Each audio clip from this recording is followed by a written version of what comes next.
Se produjo una colisión entre el vapor Lotus que iba rumbo a Constantinopla y el bus Kur.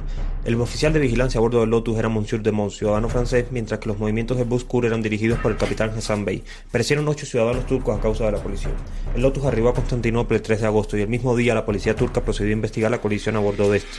Las autoridades turcas solicitaron al teniente de Mons que desembarcara para rendir testimonio. Esto condujo a su arresto sin que se diera previo aviso al cónsul general francés. Se abrió el caso ante la Corte Criminal de Estambul y el teniente de Mons fue sentenciado a 80 días de prisión y una multa de 22 libras turcas. Sin embargo, el gobierno francés se opuso a esto y ambas partes acordaron en presentar el caso ante la Corte Permanente de Justicia Internacional. Lo que se le pide a la Corte en este caso es establecer si los principios de derecho internacional impiden o no a Turquía seguir un proceso criminal en contra del teniente de Mons según el derecho turco. Francia, por su lado, alega que la infracción a las normas de navegación es de jurisdicción exclusiva del Estado bajo cuya bandera navegaban los barcos, conocida como la Ley del Pabellón, pero no discute que una colisión entre dos embarcaciones no pueda, a su vez, hacer operar las sanciones del derecho criminal en casos de homicidio culposo.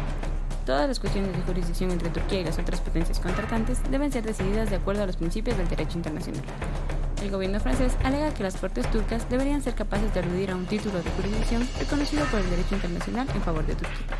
Por otro lado, el artículo 6 del Código Penal turco de 1926 dispone que cualquier extranjero que cometa un delito en perjuicio de Turquía o de un nacional turco por el cual el derecho turco prescriba una pena de privación de libertad no inferior a un año, deberá ser sancionado de acuerdo con el Código Penal turco, siempre que su arresto se lleve a efecto en Turquía.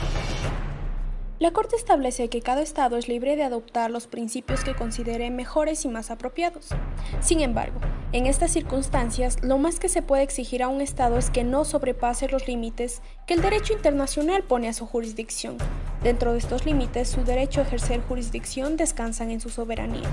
El argumento del gobierno francés sostiene que Turquía toma competencia del caso porque las víctimas son de nacionalidad turca. Por ello, al no existir una ley clara sobre la jurisdicción sobre el mar, este principio va en contra del derecho internacional.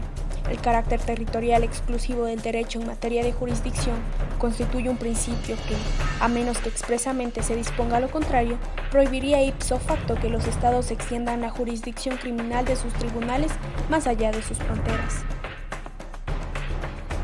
Los casos en que la jurisdicción exclusiva del Estado del Pabellón ha sido reconocida parecen haber sido casos en que el Estado extranjero estaba interesado solo en razón de la nacionalidad de la víctima, y en los cuales, de acuerdo a la legislación de ese Estado, o de acuerdo a la práctica de sus tribunales, la nacionalidad no se consideraba como suficiente para autorizar el inicio de un proceso por un delito cometido en el exterior por un extranjero.